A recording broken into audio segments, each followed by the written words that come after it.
আসসালামু আলাইকুম বন্ধুরা, সবাই কেমন আছেন? আশা করি ভালো আছেন। আজকে আপনাদেরকে জানাবো সাধারণ জ্ঞান এর বাংলাদেশ বিষয়াবলী থেকে। আঙুর ফলে কোন অ্যাসিড থাকে? উত্তর টার্টারিক অ্যাসিড। আঙুর ফলে কোন অ্যাসিড থাকে? Tartaric acid. তেঁতুলে কোন অ্যাসিড থাকে? Tartaric acid. তেঁতুলে কোন অ্যাসিড থাকে? Tartaric acid. লেবুতে কোন অ্যাসিড থাকে?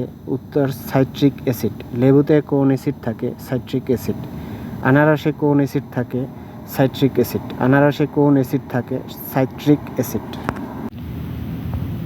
কোন ভিটামিন এর অভাবে রাতকানা রোগ হয়? Vitamin A. কোন ভিটামিন এর অভাবে রাতকানা রোগ হয়? Vitamin A. কোন সবজিতে ভিটামিন এ বেশি পরিমাণ থাকে? কচু শাক, মিষ্টি কুমড়া, গাজর। কোন সবজিতে ভিটামিন এ বেশি পরিমাণ থাকে? কচু শাক, মিষ্টি কুমড়া, গাজর। ভিটামিন সি পাওয়া যায় কিসে কিসে?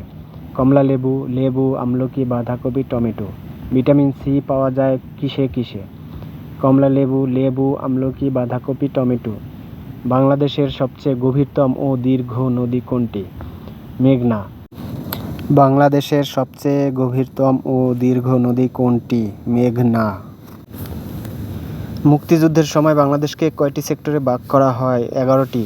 মুক্তিযুদ্ধের সময় বাংলাদেশকে কয়টি সেক্টরে ভাগ করা হয়? 11টি। মুক্তিযুদ্ধের বিশেষ অবদান রাখার জন্য কয়জনকে বীরশ্রেষ্ঠ উপাধিতে ভূষিত করা হয়? 7 জনকে। মুক্তিযুদ্ধে বিশেষ অবদান রাখার জন্য কয়জনকে বীরশ্রেষ্ঠ উপাধিতে ভূষিত করা হয়? 7 জন। ভূমিকম্প পরিমাপের যন্ত্রের নাম কি? সিসমোমিটার। ভূমিকম্প পরিমাপের যন্ত্রের নাম কি? সিসমোমিটার। বাংলাদেশে বিভাগ কয়টি? 8টি। বাংলাদেশে বিভাগ কয়টি? 8টি। জাতীয় মসজিদ বাইতুল মোকাররম। জাতীয় মসজিদ বাইতুল মোকাররম। জাতীয় মসজিদ বাইতুল মোকাররম।